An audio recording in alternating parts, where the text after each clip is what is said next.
Gopika Kanta Radha Kanta Namaste Tapta Kanchana Gaurangi Radhe Vrindavaneshwari Vrishabhanu Sute Devi Samani Haripi Panchakalpatarubhyascha Kripa Sindhubhyevacha Patitanam Pavanebhyo Vaishnavebhyo Namo Namaha Jai Sri Krishna Chaitanya Prabhu Nityananda Shri Advaita Gadadhara Srivasadi Gaura Bhakta Vrinda Hare Krishna Krishna Krishna Hare Hare Hare Rama Rama Rama Hare Hare Mukam Karoti Vachalam Pangum Langayate Girim Yatrupadamuham Vande Shri Gurun Dinatarinam Shri Paramananda Madhavam Shri Chaitanya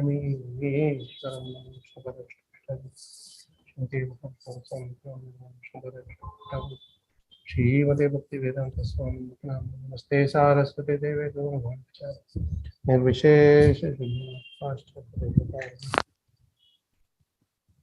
Hare Krishna Prabhu's Mataji Standard Pranam. Nice to be with you all once again.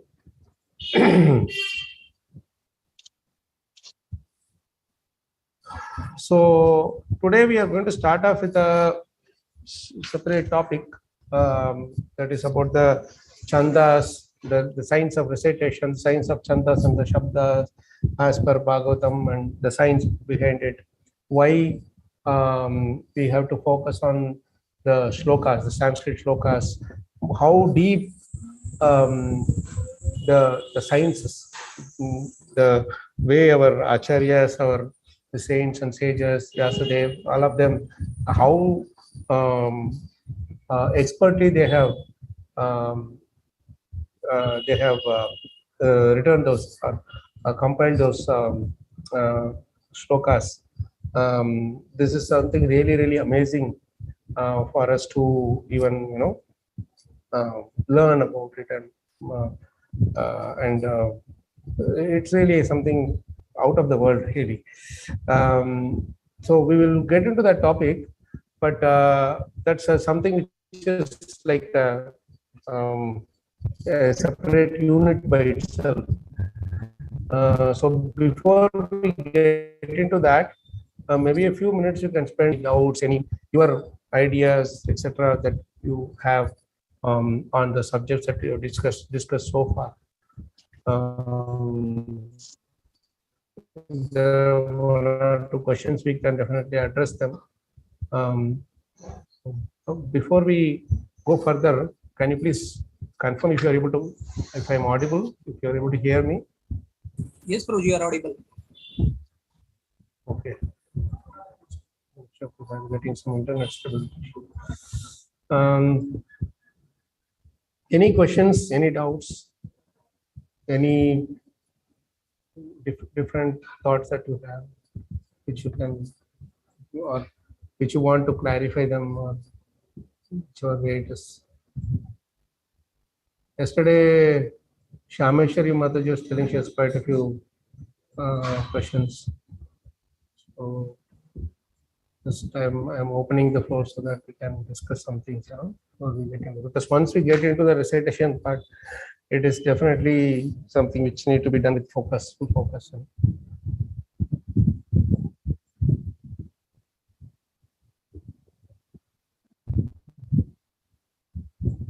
Any questions? Okay, if it's not there, then we can move on with our next section. Oh, it looks like somebody is opening up. Is that Devi Mataji? Hare Krishna Prabhuji, Dandavat Pranam. Yes, Mataji, Dandavat Pranam. First, you shared that PDF, no, Prabhuji, that how to take notes. You mentioned short sentences, again translation and meanings. So, if we are starting running reading, how which type of notes we should take? Well, whatever suits you. It's not that there is a hard and fast rule there. Whatever, ideally speaking, we just take it in like 1 or 2 words, not more than that. So, like that oral reception that we discussed about, something like that. Very 2-3 words, maximum or one phrase. We keep writing long and long, then it will be very difficult to comprehend them later. So Krishna will inspire you as we go along.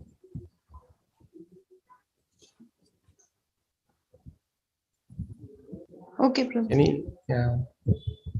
It's not something like only this is the way to do, this is one of the ways. So some people know shorthand writing, so they can also write in that coding.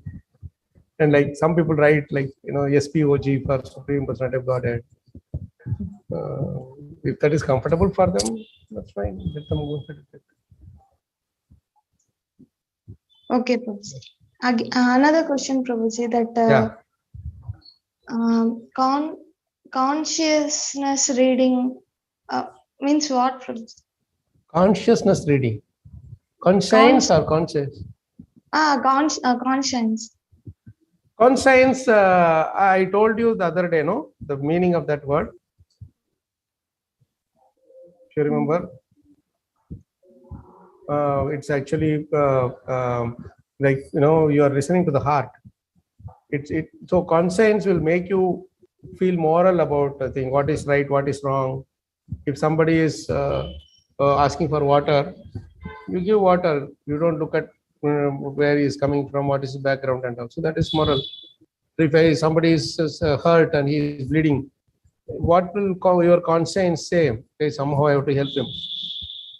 Whatever it may be. Maybe my enemy, maybe my whatever. I have to help. So like this, that is the conscience. The heart, Paramatma, what the Paramatma is conveying and what we are hearing from the Paramatma, that is the real conscience.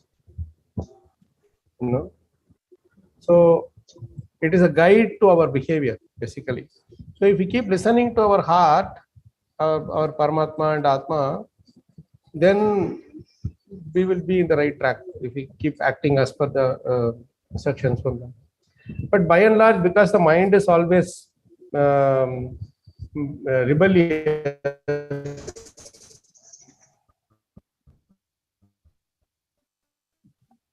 it doesn't want to listen. So that is where conscience is lost. See, in our heart of hearts, we know what is right and what is wrong. We don't really have to even confirm with someone if we are really acting as per the conscience. So that is the point. Okay, if you look at the word, it's like somewhere where is conscience. You just search or Google, they'll give you the right meaning there. It's like the moral goodness, that which we follow as a human being. Yeah, I think Pranav Prabhu is telling it. I think I can turn off the video, if that will help. Because anyway, we'll be doing the screen sharing most of the time. Is it better now once I switch off the video?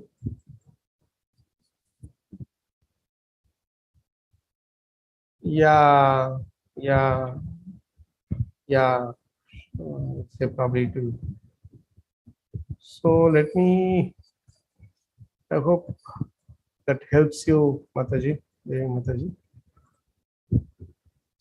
So let's open the share screen.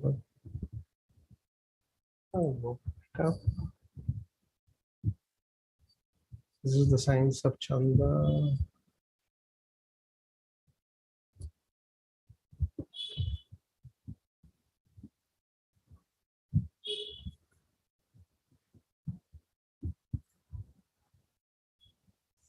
You should be able to see my screen now. Is my voice audible? I'm sharing the screen. Okay. Yes. Okay.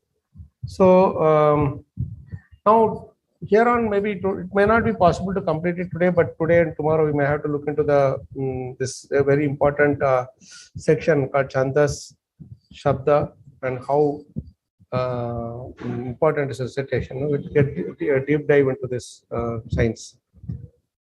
So the areas which we will cover here are this. First, we will talk about significance of reciting the shlokas. This is directly from Prabhupada's quotes. lecture that he had given. Then Chanda and Shabda, overview and swastik references from Bhagavad-gita, Bhagavatam and others, how they are related and how they are formed, where it's its origin, what are the classifications, what are all those things you see there. They are all directly from Bhagavatam shlokas. Then science of Shabda, that is actually how the Shabda is formed. It's a beautiful scientific explanation of how the sound is formed. That, like I am speaking now, right? There is a whole process behind this. All of us speak. How the sound comes. That's a beautiful thing is there. And then we'll also see the syllables and their rules, the aksharas, their rules.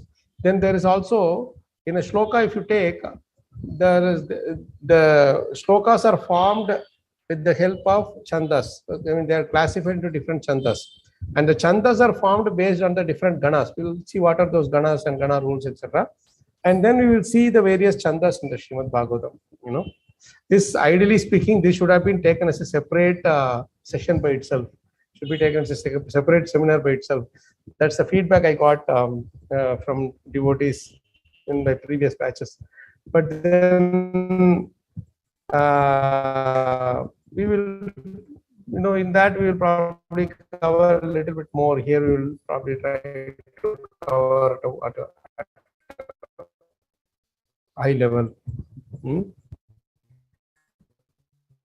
And leave it to you. If you have more questions, we can always think.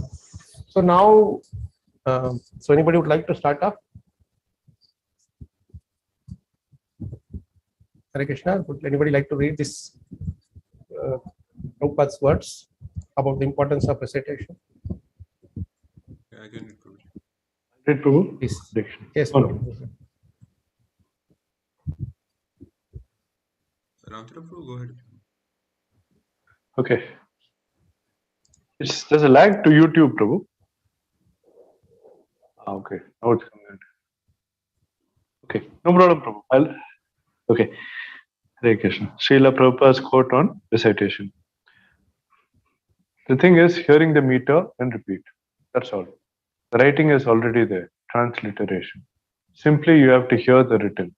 Just like you have chanted so many verses, songs by hearing. The hearing is very important. The child learns another language simply by hearing. Pronunciation, hearing. That is natural. If you hear one thing repeatedly, you will learn. You will learn. So one has to hear little attentively. Then it will be easy. So here Prabhupada is talking about just you have to hear and speak. That's all. Can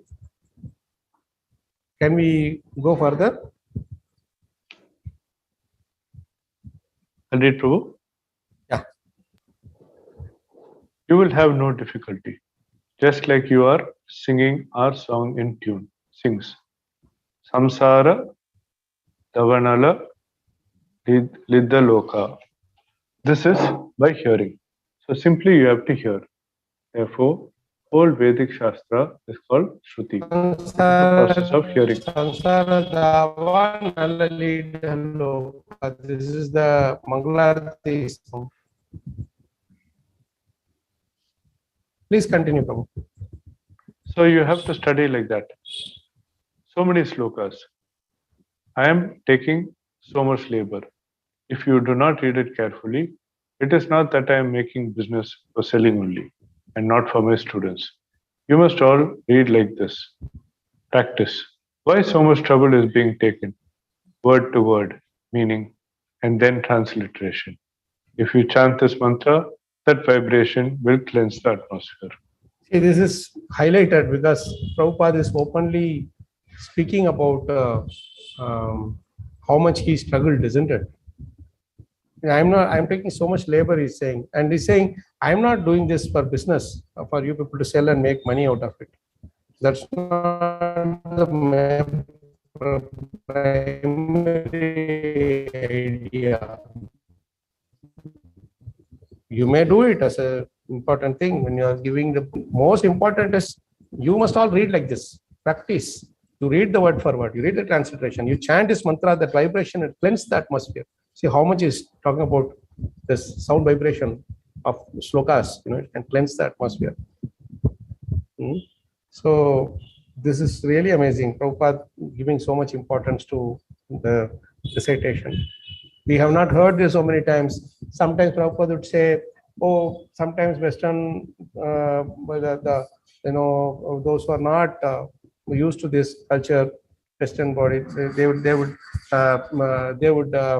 not be able to chant the slokas properly. So Prabhupada would give some concession there. But that concession also he gave only in the beginning days. When they all became sannyasis and senior Vaishnava, senior devotees, he was very strict with them.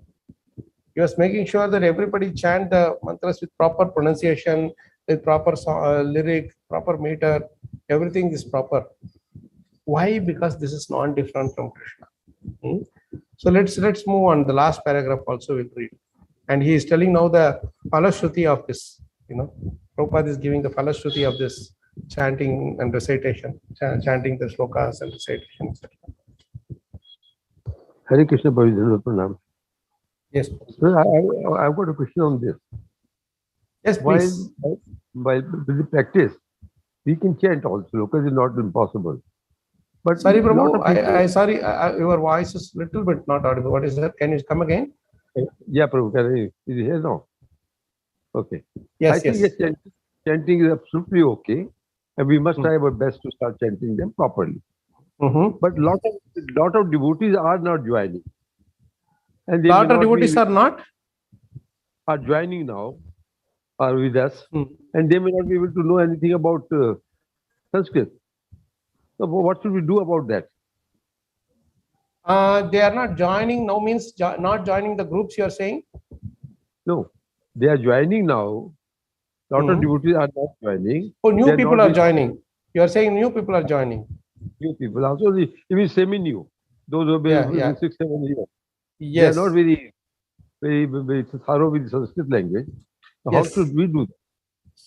And that is where, yes, Prabhu. Very good question, Prabhu. That is where we should become learned in this area. This is not very difficult actually. It is just some few little rules only.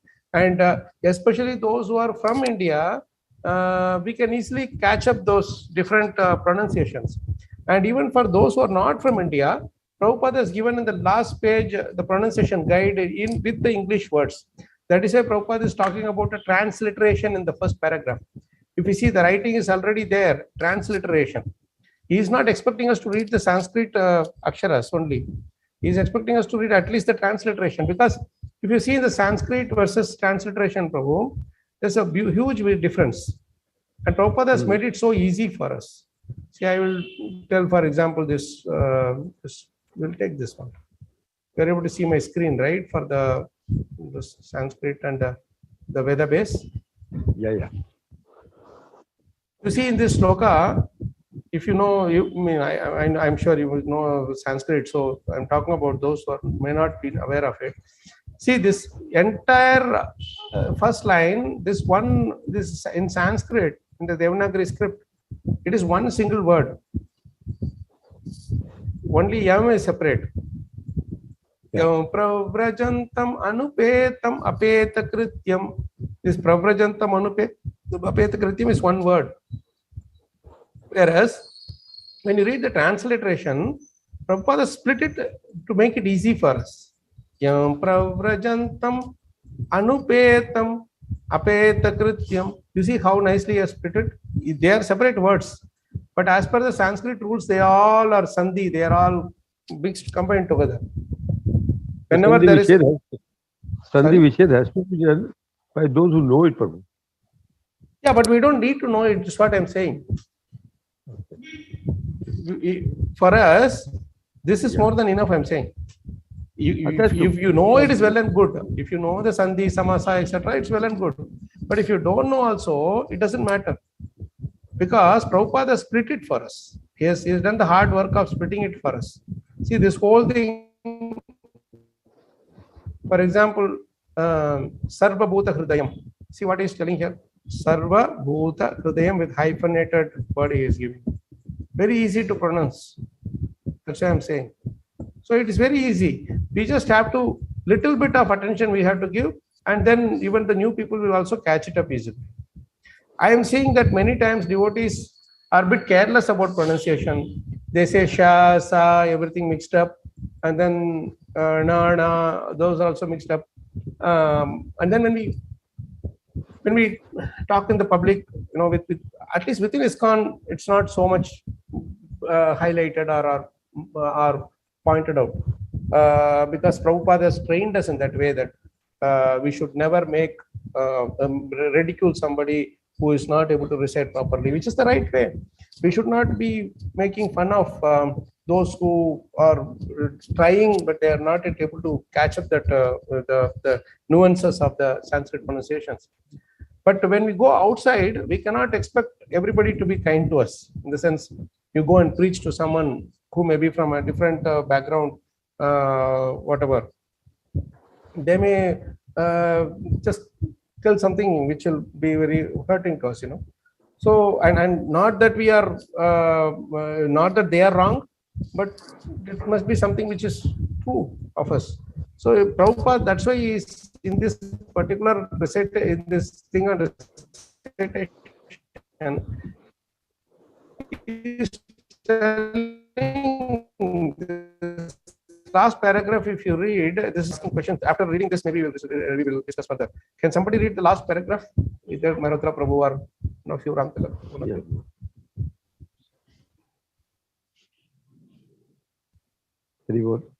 Yes, Prabhu, please. Someone, please. Or Sachinandan Lal Prabhu, you want to do that? So you have, may I continue, Prabhu? Yeah. One of you can read this. I think you are able to see this in the screen, Prabhupada's quote. Yeah, I can. Please. Yeah. Hare Krishna, Prabhu. So you have to study. That one we have studied. The last paragraph. Last paragraph. And wherever you go, in any part of the world, if you can chant this mantra, you will be received all like God. It is like nice.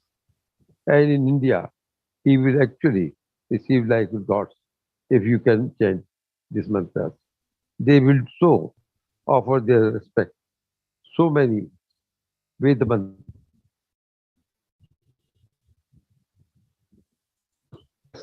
In this way, each one of you chant, others will follow. Then, 1 or 2 days, you get the slokas by heart. You can chant. It is not difficult. Lecture on Srimad Bhagavatam. Yeah. Yes. So the reason I asked you to read this out is because this is like Prabhupada is giving a falashruti of that entire process. He's saying just to chant one mantra, any part of the world you go, they will receive you like God. It is true. Some Sanskrit shloka from Bhagavatam or Bhagavad-gita, 1 or 2 slokas you recite, you know the whole shloka, whole Bhagavad-gita, they will ask. That's how this particular language is so glorious. It's the language of the gods, right? Devanagari. So that is the specific reason why, those who are spiritual, those who are pursuing the spiritual path, they should have the original, some connection with the original text. That is very important. At least a few slokas we should have in hand. Yes, Prabhu. I entirely agree with you. I also entirely agree with Prabhupada. And now it is more clear to me. But what happens, I've seen for the last few years, in many places, the senior speakers, they say, don't worry about the Sanskrit part of it. You need not learn Sanskrit. So that what you're saying. I get what you're saying, yeah. So that creates the doubt in the minds of people. Yes, Prabhu. See, frankly speaking, we can only do what we can do, right? There is a very interesting thing, not only in this particular part, Maharaj Prabhuji. There is in everything you take, there will always be some different opinions, obviously. Right. So same thing is true for, especially with respect to the Sanskrit shlokas, recitation, etc. I personally, when I was in one of the classes in UK, the devotee senior Vaishnava who was giving the class, he was asking for a reference of a shloka. And when I was reciting the shloka, he immediately stopped. He said, no, I don't want the shloka. Just tell me only the translation. Yes, I was taken aback. Why would they deny? I mean, it is not going to take half a minute for me to chant the shloka. But why would they say, don't chant the shloka? Why would they say, don't worry about the shloka? You see, that is not entirely correct. But at the same time, we are living in a society where we have to coexist with those who have a different opinion or different mindset than us. Correct? So that is where the challenge comes, and we have to live through the challenge. Prabhupada survived this challenge throughout his entire period he was managing. There are two devotees will come with two exact opposite point of views, and he has to adjust both of them. Right? So when we have to coexist with such people, we need not protest, or we need not show our displeasure in any way. It may be that that particular devotee might be thinking like that, but for me, I can see Krishna in these slokas, so I have to give that importance to Krishna in that form. So anybody who Krishna chooses to respect the sound vibration, Krishna in the form of sound vibration, he will send those sincere souls to us. There may be other who may not be. It's not wrong. We are not saying that they are wrong or they are not devotees like that. We have no rights to say that. There are many who may not have the understanding or an inclination to study the Sanskrit thing, but they may want to pursue devotional service sincerely. So they may be attracted to that kind of a person where their attraction is more towards a different aspect of Krishna consciousness. So, chanting sloka gives authentication to the lecture and also create a spiritual atmosphere. Exactly. Because we have experienced that, we are able to appreciate its importance, Prabhu. Right? So, from our point of view, without taking a fanatical stand, if we can give this treasure to those who are interested, that's well and good. That's the scope which Krishna has given us. See, there is nothing like those who are ignoring, they are like not devotees, or those who are taking too much into this. There are times when people get too much into this and become so fanatically attached to this Sanskrit this thing that they can alienate some of the sincere souls also by their fanaticism. Right? So we have to play a balanced role, Prabhu, here. Thank you. Like for everything that we are showing here, maybe I am taking this quote from Prabhupada. Someone else would take quote from Prabhupada saying, no, don't worry about Sanskrit. You are not getting it. We can just move on with the thing. Then they will say, oh, see, Prabhupada is saying. So it's always, those things are there. So your question is really, really very valid, very practical, and it's something which many of us will face in this our Krishna consciousness in our path of devotion. So there is definitely it will happen. But we take a balanced approach. But from our point of view, if we try to understand these things, the depth of it more and more, we will fall in love with the slokas. We will fall in love with the recitation. See? Thank you for that, Prabhu. Let's move on. Now this is the first slide. Any other questions? Like Prabhu asked a very, very beautiful question. Is there anyone else with any other question before we move along?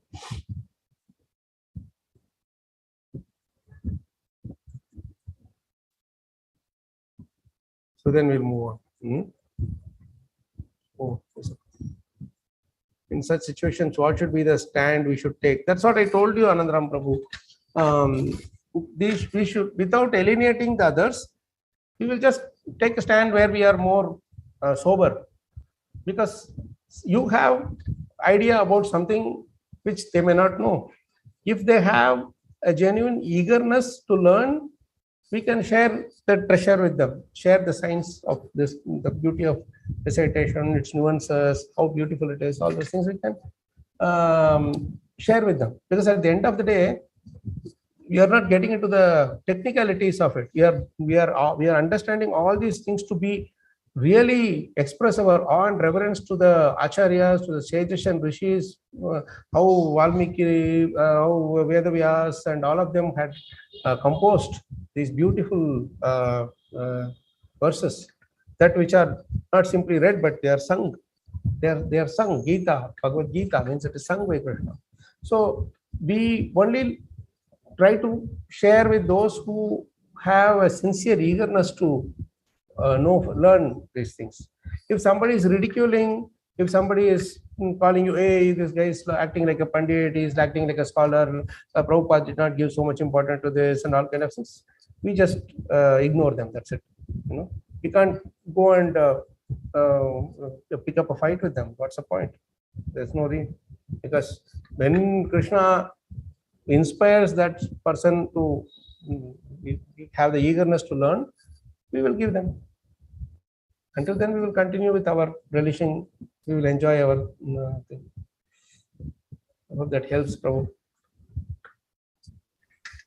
So the basic thumb rule should be like the particular individual able to attach himself more and more towards Krishna than material things, whatever that Prabhu. medium. Yes, Prabhu.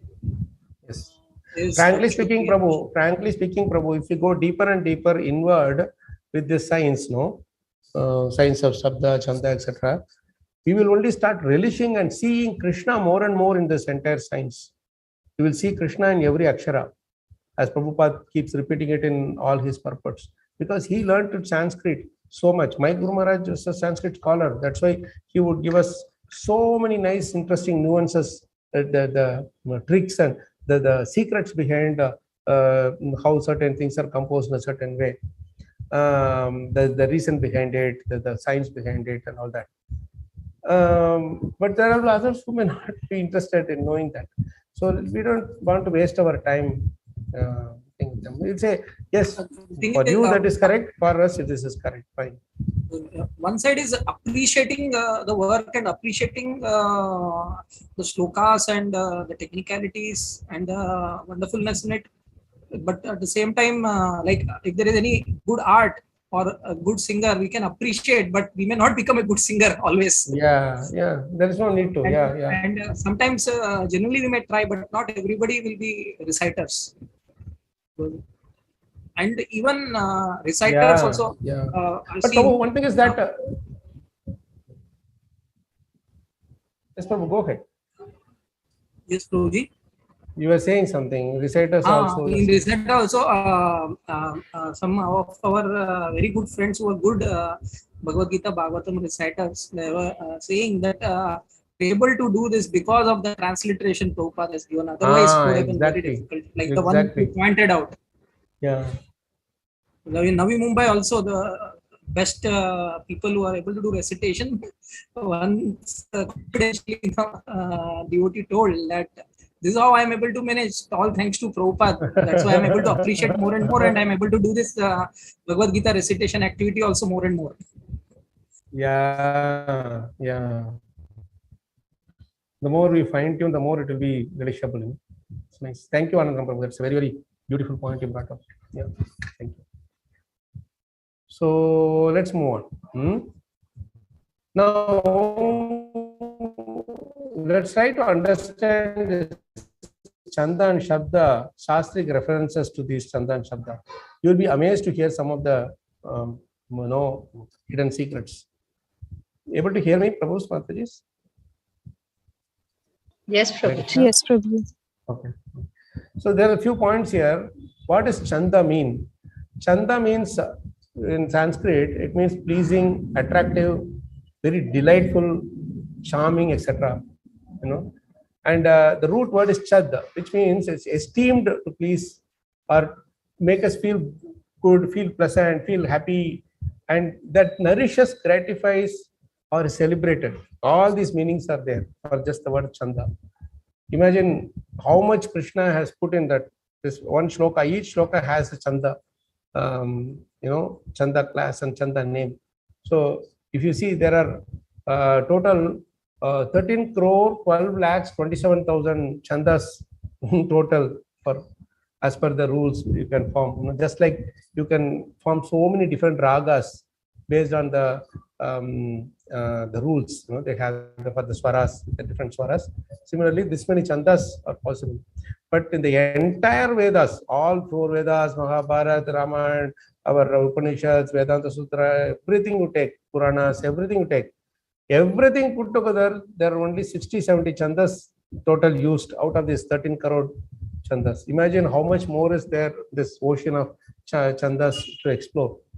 The entire 5,000 years, they were using only this many chandas total. And out of the 60-70 chandas also, it's the Bhagavatam which has the maximum number of chandas used, and it reveals its poetic excellence. It's about 30 of them, or 30 of the chandas out of the total 60-70 chandas used in the entire Shastra Sagar. 50% of it is used in Bhagavatam only. Imagine how much poetically sweet Bhagavatam is. This we have to know for ourselves. It's very important to know. And let's see one by one. First, we'll see the shlokas in Bhagavad-gita and Bhagavatam that reveals the beauty of this Shabda and Chanda. Now, Shabda means the sound that that is coming out, that is Shabda. Okay. But Chanda is when that same Shabda is put in a certain metrical form, and so that you can sing it. For example, this you can read it. This 1625, that shloka is there. You can simply read it. Etavadukko pararamathan mahad bhutam nabholingam alingam ishvaram aham cha tasmai mahatam mahise shirshnavanamam idadhe anukampitha. So this is how you read it. This is like a prose you are reading it. But the chandas make it very easy to sing, because exact number of aksharas, the syllables are calculated. In the syllables also there are different heavy, light, those kind of guru, lagu, those kind of, you might have heard all those things. They are used in different combinations to make it nice rhythmic meters. So this is Shabda. For example, this Shabda now. If I use a particular chanda, this Shabda becomes even more sweeter because I can sing it. Now, for example, this particular shloka can be, I think it is Upajati Chanda. Each chanda has its name, beautiful sweet names are there. So there is a specific raga in which you can sing this chanda, Upajati Chanda. You sing like this, you might have heard this chanda, it's quite famous. Etavadukko pararamatan mahad bhutam nabholingam ishvaram aham cha tasmai mahatam mahiyase shirshnavanamam vidade anukampitah. You can sing the Hare Krishna mantra also in this tune sweetly, Hare Krishna, Hare Krishna, Krishna Krishna, Hare Hare, Hare Rama, Hare Rama, Rama Rama, Hare Hare. See how nice it is to sing. That's the difference between just reading it and reciting it. You see, while singing, there is, am I audible? Sorry, some notifications are coming. Yes, Prabhu. Yeah, Prabhu. You are audible. So this, when you are singing a specific mood, these chandas and ragas, they carry specific mood, which will enlighten us in a certain way. You see, that's the beauty of this, how it is composed. Now see, Vedavyas had written such deep, very, very deep, meaningful realization, wisdom that he is revealing it to us through these various shlokas. He has written so many lakhs and lakhs of shlokas, but he has to calculate number of aksharas in each line. and he has to put it in that specific meter so that that mood, the emotion is conveyed through that chanda. The emotion of the shloka is conveyed through that chanda. There are certain chandas which are very Shaivalras in nature, very Kshatriya type thing in nature. That name of that chanda also is given that certain way. And there are some which are like very Shringar, in the Shringar mood. That will be revealed in that when you are singing it in that way. So like that, each of these things. I just read this shloka now. Now, not only that the shloka is so sweet to sing, but you read the meaning, it is even more sweeter. So anybody would like to read the translation and purport? One can read the translation, one can read the purport. This is one shloka which my Guru Maharaj took for almost 6 months. Every single day he would bring up this shloka and make us learn the verse and translation. He said this verse, translation and purport also should be learned by heart, and he made us by heart this entire translation and purport. Can I read, Prabhuji? This Thank you, Ji. Hare Krishna. Then that supreme authority, personified by sound and unseen by eyes, but most wonderful, stopped speaking. Feeling a sense of gratitude, I offered my obeisances unto him, bowing my head. This is Narad Muni is telling when in his previous life, when he loses his mother, then the Bhaktivedantas also go away from the ashram, and then he was left all alone. And he just learned this process, the yogic process from the Bhaktivedantas. He tries practicing it alone in a lonely place. And then suddenly Krishna gives him darshan. And then after giving darshan, he just vanishes. He just says, in this lifetime you will only get this much darshan. I regret to say this. You have to purify your thing even more. Then you will be able to see me in the next life. Whatever.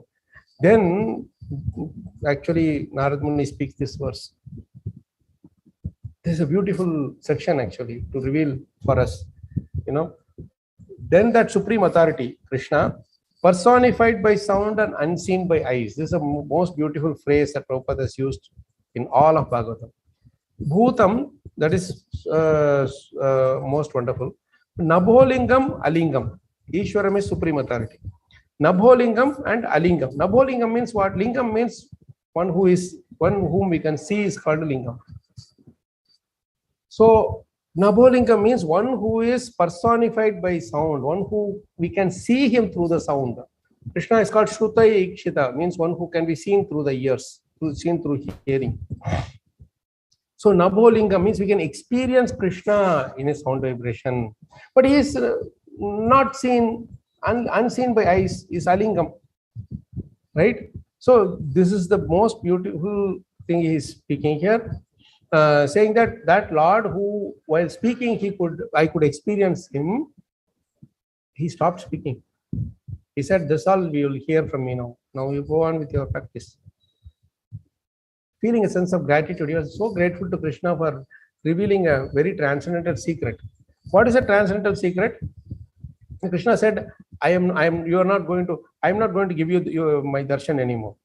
But Narad Muni is telling, you will not give your darshan to me, but that doesn't mean that I cannot see you. It's like you may hide from me, but I can still see you. How I will see you? By your sound vibration, by taking shelter of the sound form, your Shabda Rupa. I will keep chanting your names, your pastimes and everything, and that way I will be able to see you constantly. Who are you to show me your darshan? I can take your darshan whenever I want. As long as I can chant your holy names, chant your Leela, Nam, Rupa, Guna and Leela, I will be able to see you. You may be unseen by eyes, but you can be seen through the ears. This is the secret. The most subtle message that is given the entire Bhagavatam, or entire of our Shastra Sagar, how easy it is to see Krishna, to take darshan of Krishna. Now, can somebody read the purport? It's so sweet. The purport it is.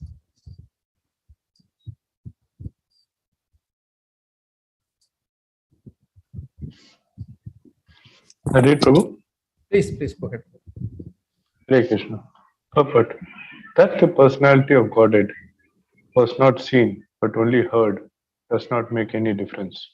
The personality of Godhead produced the four Vedas by his breathing, and he is seen and realized through the transcendental sound of the Vedas. Similarly, the Bhagavad-gita is a sound representation of the Lord, and there is no difference in identity. The conclusion is that the Lord can be seen and heard by persistent chanting of the transcendental sound. See, there's so many key words in this, that he's seen and realized through the transcendental sound of the Vedas. We can see him also, and we can realize him also by simply chanting those sound vibrations. Those so powerful they are. We can experience Krishna by hearing that group chanting, or that pure chanting. And Bhagavad Gita is a sound representation of Krishna. There's no difference in identity. When you're chanting Bhagavad Gita, Krishna is right there. When you're chanting Bhagavatam, Krishna is right there. Because he produced all these four Vedas and all the Shastras by his breathing. So, what is the conclusion that Narada Muni is giving us? That he can be seen and heard by persistent chanting. It's not like one day I chant and ask Krishna, come on, why don't you appear in my... No. Narada Muni was persisting. And that is how he was able to see Krishna constantly. We will also, by persistently chanting the transcendental sound, we can see and hear Krishna. That's the beauty of... I have just given this in a nutshell, but Maharaj used to give loads and loads of realizations on this one shloka. He said, the entire Bhagavatam is condensed in a nutshell inside this shloka. Any questions before we move on?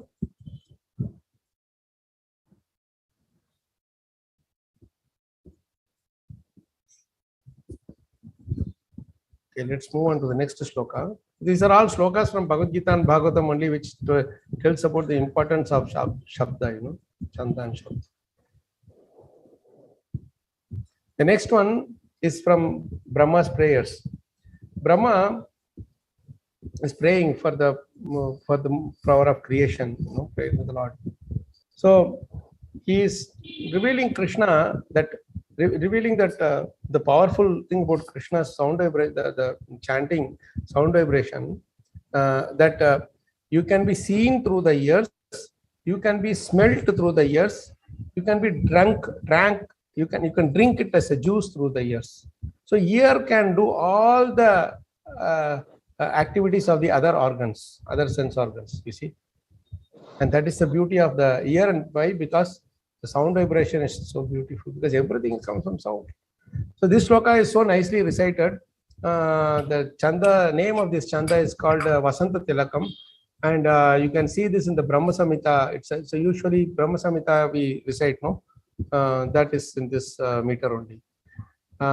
Ye tutvadiya charanambuja kosha gandham Digranti karna vivareh shrutivātanitam bhaktya grihita charana paraya cha tesham napaishinatha hridayam puruhat swapunsam govindamadi purusham tamaham bhajami. So this is so beautiful, Now you read the meaning. It's even more powerful. Somebody want to read the translation? Yeah. Yes. Oh my. Yeah, Mataji. No, read. You can read. Okay. Oh my Lord, persons who smell the aroma of your lotus feet, carried by the air of Vedic sound, through the holes of the ears, accept your devotional service. For them, you are never separated from the lotus of their hearts. See how the poetic excellence of Lord Brahma is. He's saying, Charana Ambuja Kosha Gandham. Ambuja means lotus. Right? Charana Ambuja means your lotus feet. Your lotus feet is standing on you are standing on the lotus. So soft. Your lotus feet is so soft. And so it is soft, standing on the even more softer lotus petal. And that lotus flower on which you are standing, it has the kosha, means if you see, the flowers and all, they are open to the sun. So the color will be little lighter on the outside. But the inside part, which is the kosha, the innermost core, kosha, they call it kosha, no? There, the color will be really dark because it will not be exposed so much to the sun. And not only that, it looks so beautiful because of that. Not only that, all the honey, everything is stored there inside the flower, isn't it? That's why the bees go and honeybee and all go inside and all the way go inside to fetch the honey, right? So that honey has an aroma, fragrance. Each flower has a different fragrance. Similarly, each shloka, each verse has its own fragrance, both from a meaning point of view and from its recitation, the chanda and raga point of view. So jigranti means smelling. You are smelling that fragrance. But how you are smelling? You are not smelling through your nose. Normally, material things we smell through the nose, but spiritual thing we smell through the ears. How we are smelling? Karna vivaraihi means in the ears there is hole vivarai, right? And through the karna vivarai, opening of the ears, we are able to smell Krishna's that fragrance coming from Krishna's lotus feet. How it is coming to the ears? Through Shrutivata Nitam. Like the air of Vedic sound, it carries the smell of the aroma from Krishna's lotus. In other words, all the Vedic sound vibrations, they are all coming from Krishna's lotus feet, and they enter into our ears, and they are enlivening us. And when it enters through the karna vivarai, that's through the air of the Vedic sound vibration. In other words, if somebody is in some place, some group, they are chanting nice Vedic mantras, and you are going there and you are just sitting there and hearing, you're actually getting the fragrance that is coming from the lotus feet of Krishna's lotus feet, the core of that lotus feet. So it has a transcendental fragrance, and that is carried by the air of Vedic sound and enters through the ears and enlivens us. We experience the joy of tasting the fragrance coming from Krishna's lotus feet. How beautiful it is, huh? And when we do that, what happens? We accept Krishna's, we accept 100%, we accept the devotional service with full faith. Bhaktya grihita charana. Once you catch hold of that charana, they will not leave it. So they will never be separated from the lotus of their heart.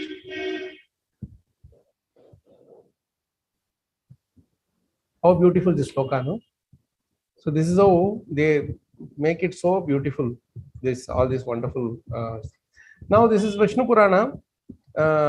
This Vishnu Purana shloka, this 285. No? It's a Gayatri cha Brihatyushnik Jagati Trishtupevacha Anushtup Panktir Ityukta Chandansi Harayoravehe.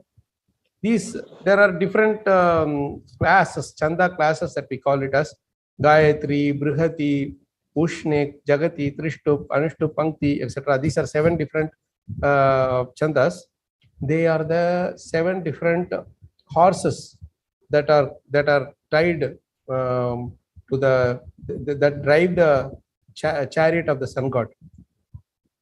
So when they are driving, they produce different sounds, and that chandas, these chandas are produced. This is told in Vishnu Purana. So let's move on. We will try to cover a few more shlokas, very powerful shlokas.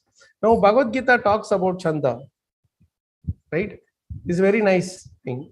We know this shloka. Anybody want to recite this shloka and the translation? Yes, Prabhuji, I will. Please, Prabhu. Bhagavad-gita 15.1 Shri Bhagavan Uvacha Urtvamulam adhashakam ashvatham prahuravayam chandam sriyasya paranani yasyam vedasa vedavid. Translation: The Supreme Personality of Godhead said, it is said that there is an imperishable banyan tree that has its roots upward and its branches down and whose leaves are the Vedic hymns. One who knows this tree is the knower of the Vedas. Thank you, Prabhu. Thank you, Prabhu. Hare Krishna. Yeah. So now, if you see this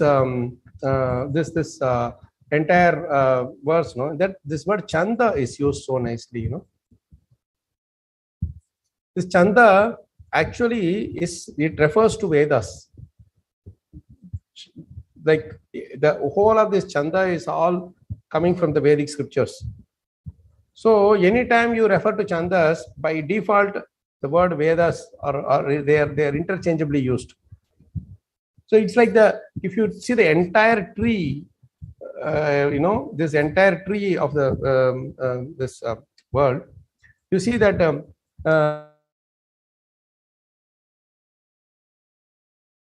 roots are upward branch.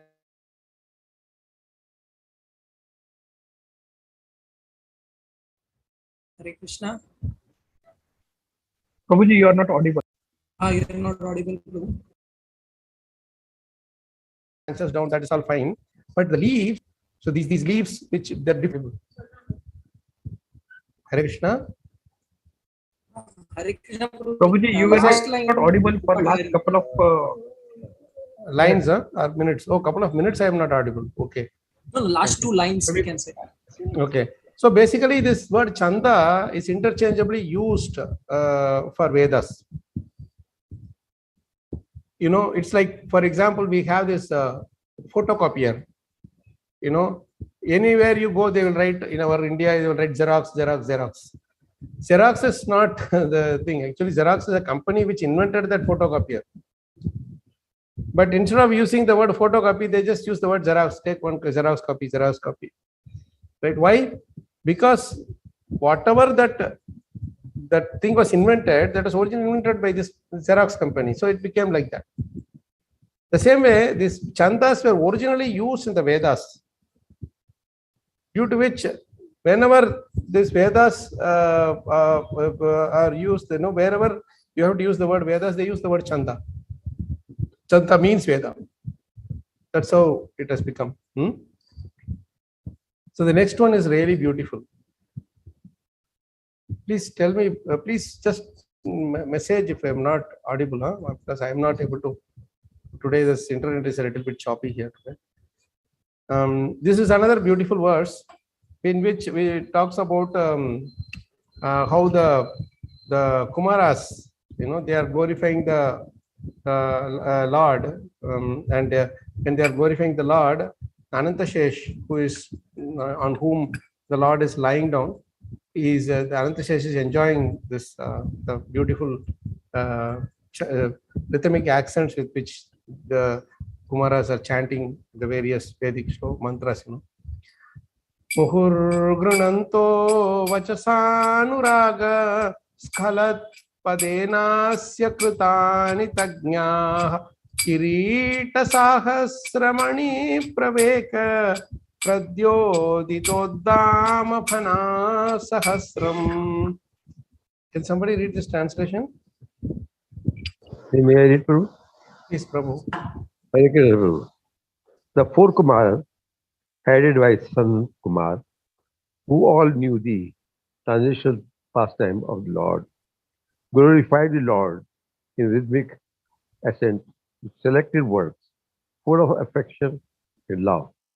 At that time, Lord Krsna, with the thousands of raised hooves, began to radiate an affluence from the glowing stones of all his head.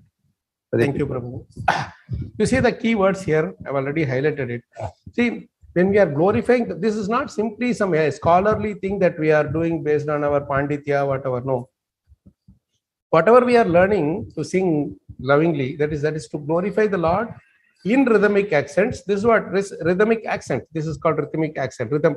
There is a specific rhythm being used. No, that is chanda, and with selected words full of affection and love. You know, skalat padenasya krutani tajñah. Just vachasa anuraga. With anurag, we are singing, which is they are singing, and because of which the Lord Sankarsana is really pleased.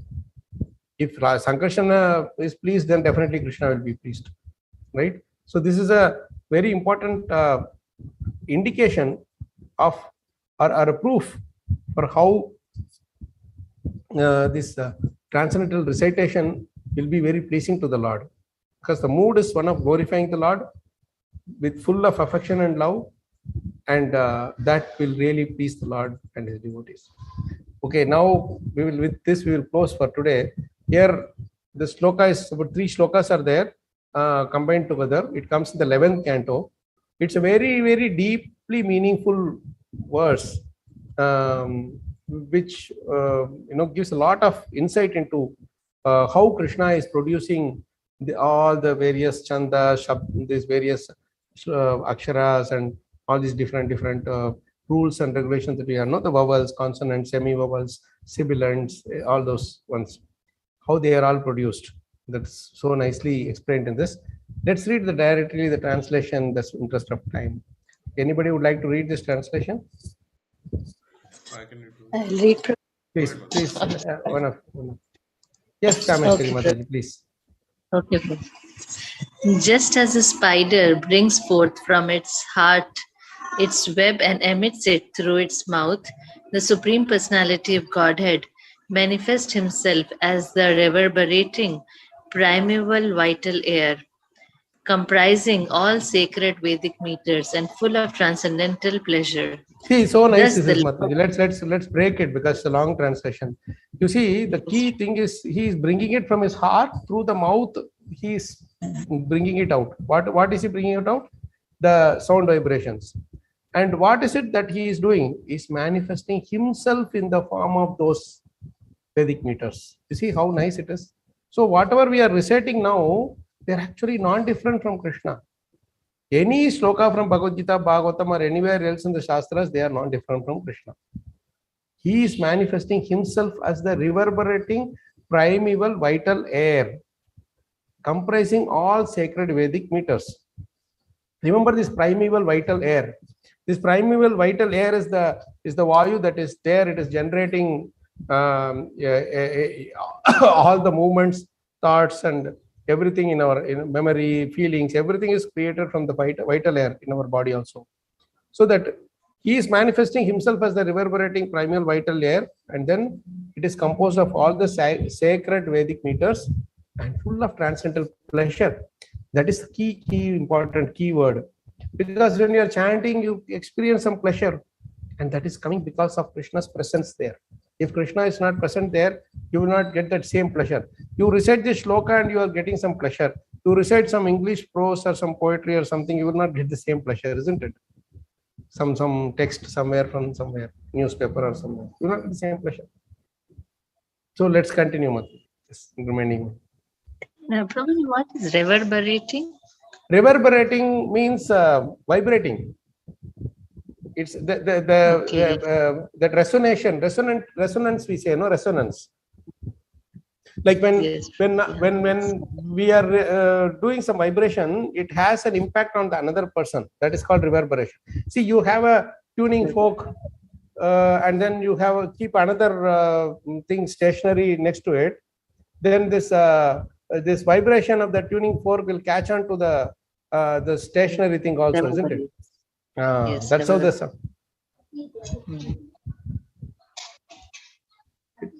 Yeah, it's actually it is called dhvani, pratidhvani.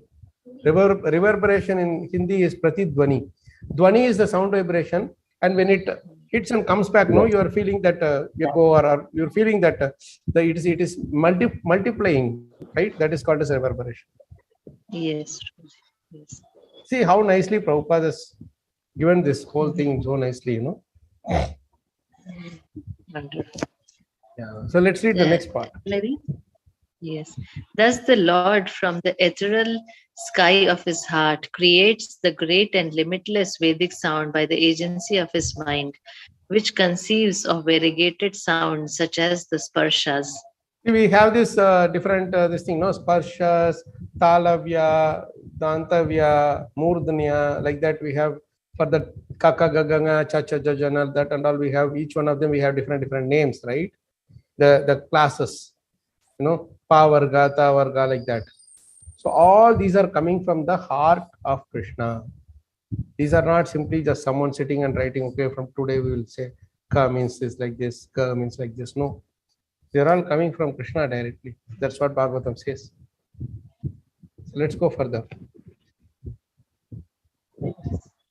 The Vedic sound branches out in thousands of directions, adorned with the different letters expanded from the syllable Om. The consonants, vowels, sibilants, and semi-vowels. The Veda First syllable that is Om. From Om only all of these are coming. You know what are consonants, what are vowels, etc. Right? A, I, E, they are all vowels. Ka, Ka, Ga, Ga, Nga, Cha, Cha, Cha, they are all consonants.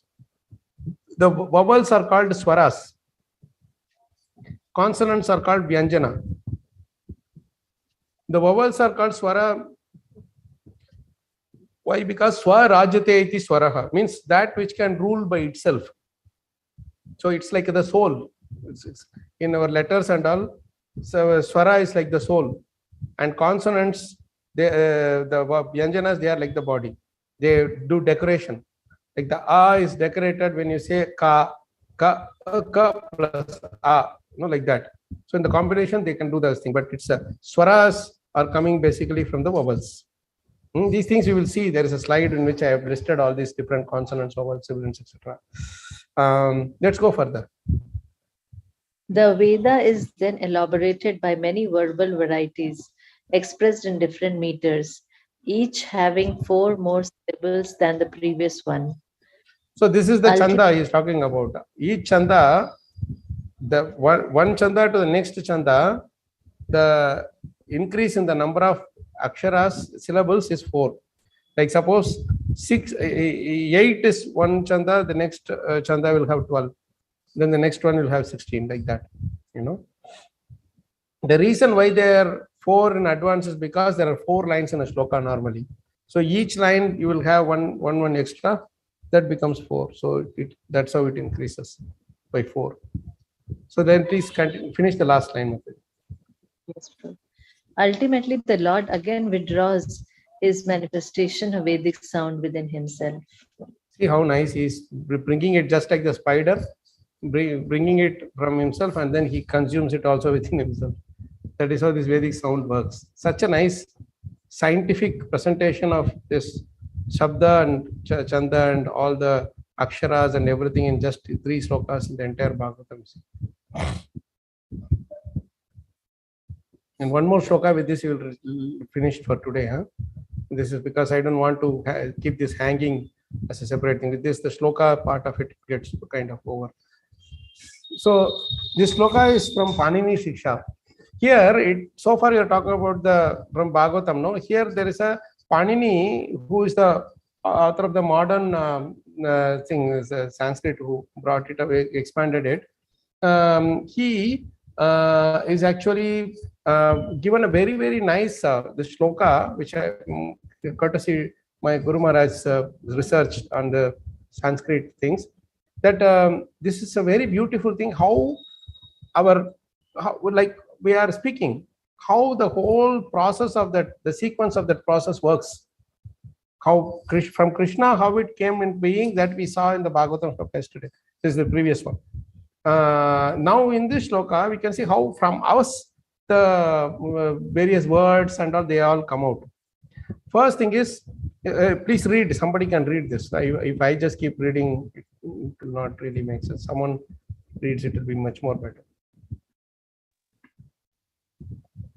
Shall I read? Please go ahead, Prabhu. The soul, which keeps the totality of all things within the form of samskara, in conjunction with the intellect and with a desire to speak, inspires the mind. This is the first step. The mind. See, so 1 minute, Prabhu. Let's go step by step. This is the first step. All the things that the samskaras are within us, because for many millions of lifetimes you are carrying the samskaras, isn't it? In the form of karmas, in the form of our vasanas, guna, whatever. So that's a atma, buddhya, sametya, arthan. Sametya arthan means all the things that are within us in the form of samskara. Like suppose I'm thinking very sober, I'm speaking in a sober way. That is because of my samskar. If I'm short-tempered, that is because of my samskar. Right? From my past life, all these things are coming. So this soul, it's keeping all these things in totality. And soul usually communicates with the buddhi only directly, the intelligence, right? So what it does in conjunction with the intellect, and it's the desire to speak is actually coming from the soul. That's what we don't really get it. It's the original desire to speak comes from the soul, and then but then it can't speak without the help of the senses. That is why it inspires the mind, right? The soul in conjunction with intelligence, it inspires the mind. Like I'm speaking now, based on my memory, my whatever I have learned, whatever I understood, my samskara, everything, it combines together, and the soul is inspiring me to speak, and that is coming and falling into your ears. That is how this works. The first step. Please read the next one, Prabhu. Next. The mind pushes the body fire, which in turn inspires the air in our body. See, this is By the next moving thing. slowly- Now, Prabhu, 1 minute. Let's read statement by statement, because they are all it's very, very crucial thing, you know. See, now the mind is inspired to speak something. Now, what it does, mind also cannot just speak without the help of the senses. So, what the mind does is, the mind has its capacity to push the body fire, the agni that is there in our body, no, the heat in our body. So, it is inspiring the fire to act in a certain way. If you're really angry and you have to shout, the mind will push the fire too far. So the fire, heat will be so much more that we will shout and we will scream and all kinds of things we will do. But if you have to tell something soberly, then the body fire will be that much limited, whatever way. I'm just giving some crude comparison. So this always the fire inspires the air, right? With the help of the fire only the air moves, isn't it? So there is this 10 airs in our body: pranavayu, apanavayu, samanavayu. All these airs are there within the body, right?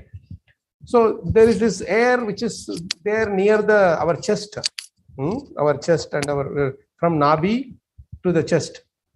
So this fire is pushing the air in a certain way. All these are happening when we just have the desire to speak. The words have not yet come out of the mouth. But you see, before that, so much of the complicated process is happening within our body. How much is Krishna's, how minute is Krishna's creation? Just imagine. So let's move further. Please, Prabhu, next one. While moving slowly across the chest, the air generates the grave voice swaras. So this grave voice is the swara. Swara means that, like you say, there'll be some sound inside itself. Before even it comes out of the mouth, this grave voice is generated. The air with its different functioning, see, it can do anything. Air is making my hand move, my ears to hear, my mouth to speak. All these things are happening between the combined activity of the fire and the air. So this fire is activating the air to move in a certain way, and as a result, the body, different things are moving. The same way, this air specifically that is moving slowly across the chest. Chest is mandram. Chest is urasi, but mandram is slowly. It moves, and when it is moving, it generates a slow sound. That is the swara actually. It is not yet come out in the form of what we are speaking, but inside the body that sound is generating. Sometimes if you are keeping your ears very close to the chest or thing, you will be able to hear some little sound in anybody's body, that way. So that is the real low sound. It will not be very audible, loudly audible. Okay, so that it generates now. Then what happens? Please read, Prabhu. Such an air travels upwards, hits the palate, returns to mouth, and produces the syllable. This is how it works. Now this air is slowly, when it was moving around the chest, it is going up. It travels. It hits the palate. Palate means what is palate, right? Palate means the murdani, the upper part of our the inside of the mouth. That is where when you bend the tongue and you speak certain syllables. to speak certain aksharas. So that is called talavya, ta ta da da na, like that, So then you have the cerebrals, that is the murdanya. So this palate, it is a brain's inner part which is touching, which is inside our mouth. See, that is when the air that travels upwards, it hits the palate, returns to the mouth, and engages the tongue in speaking those words.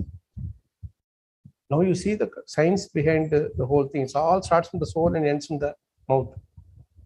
And this syllables which it is producing, they are divided into 5 types, which we all know: gutturals, palatals, cerebrals, dentals, and labials. You know what are those, right? Can somebody say what are these?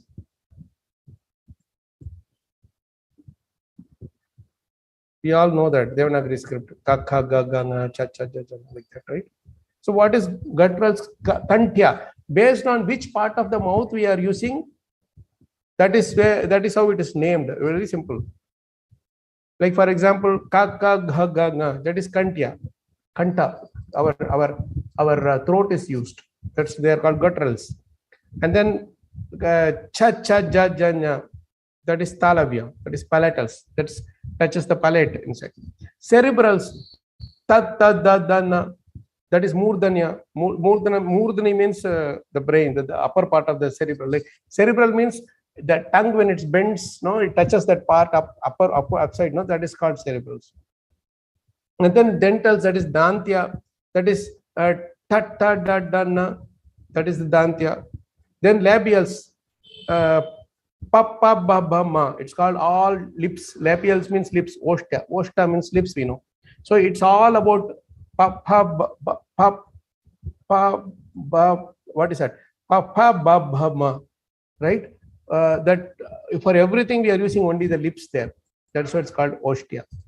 All these are produced by the air that is created by the mind or moved by the mind, and that hits our palate and returns to the mouth, and then makes us speak all these different words, statements, speeches. Everything is coming. Somebody is giving uproarious speech, in awesome speech. It's nothing but simply from the soul to the intellect to the mind to the body, fire to the air to the our palate, and then to the mouth, and then speaks. See how nicely this whole process is beautifully explained within one single shloka. If I have to write, I will write an entire essay on this. But that's the beauty of Sanskrit thing, and our acharyas. They can put in the most complicated things in just some 3-4 lines and that too with a proper rhythmic meter. If you want, you can sing this verse. Atma buddhya sametyarthan mano yungte vivakshaya manakaya agnimahanti sa prerayati marutam marutastu rasis charan mandram janayati swaram sodirno murnya bihato vaktramapadya marutah varnan janayate tesham vibhagah panchadha smrtah. So this is Anushtup Chanda, So nicely they have thing. Meaning is there, proper rhythm is there, proper meter is there, everything is there. That's the beauty of our Shastras. All these things will give us so much awe and reverence upon our Shastras. We'll keep doubting. These are rascals who ask questions on the authenticity of our Shastras. Who can write like this? Which scholar in the other languages can write like this? You see, that's where we have to be really, really thankful to all our acharyas and really thankful to Prabhupada for giving us all this transcendental treasure to relish. I'll stop here, Prabhu's Mataji. And so, I know this is something which will automatically take some time. So we will see, Krishna willing, we will continue with the next part of this thing. So let's go with our thing for today. I'll stop with the thing for today. So this can somebody have any questions or anything? Please feel free to. Hare Krishna. Yes.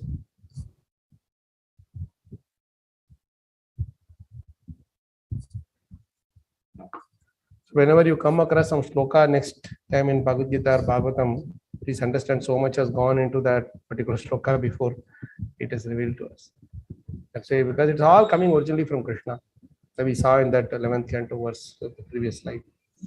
Any questions? Comments?